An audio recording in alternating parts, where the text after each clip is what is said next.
বাংলাদেশের যদি সবচেয়ে বড় লেজুর ভিত্তিক ছাত্র সংগঠন থেকে তার নাম হলো ইসলামী ছাত্র শিবির। তারা সরাসরি জামাতে ইসলামের অর্থনৈতিক পৃষ্ঠপোষকতায় পরিচালিত একটি ছাত্র সংগঠন। কিন্তু তাই নয়, মধ্যপ্রাচ্য থেকে যে জাকাতের টাকা এই বাংলাদেশে আসে সেগুলো কোন কৃষি সেক্টরে গরিব কৃষকদের কাজে ব্যয় হয় না, কোন গরিব অনাথের পেছনে ব্যয় হয় না, ব্যয় হয় ইসলামী ছাত্র শিবিরের যে সমর্থক রয়েছে তাদের পেছনে ব্যয় করে তারা। সেই গোষ্ঠী বিগত 1 বছরের অধিক সময় ধরে এই লেজুর ভিত্তিক বলে বিভিন্ন ছাত্র সংসদ নির্বাচনে সাধারণ শিক্ষার্থীদের তারা বিভিন্ন ভাবে বায়াস করেছে এবং আমাদের সম্পর্ক অপপ্রচার চালিয়েছে। গেস্টরুম কালচার, গণরুম কালচার, জোরপূর্বক ভাবে শিক্ষার্থী নির্যাতন, নানাবিধ ভাবে এমন কোন প্রপাগান্ডা নেই যেগুলো ছাত্র সম্পর্কে সোশ্যাল মিডিয়ায় অপপ্রচার করা হয়নি। আমরা আজকের এই বাস্তবতা বলতে যাচ্ছি যে বা যারা যে প্রক্রিয়াতেই এই ছাত্র সংসদ নির্বাচনে তারা জয়ী হয়েছেন, আজকে দেখা যাচ্ছে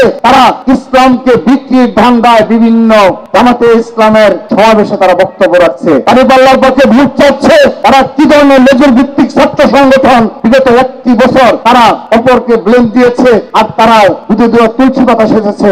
আজকে তাদের মুখোশ উন্মোচন হয়েছে।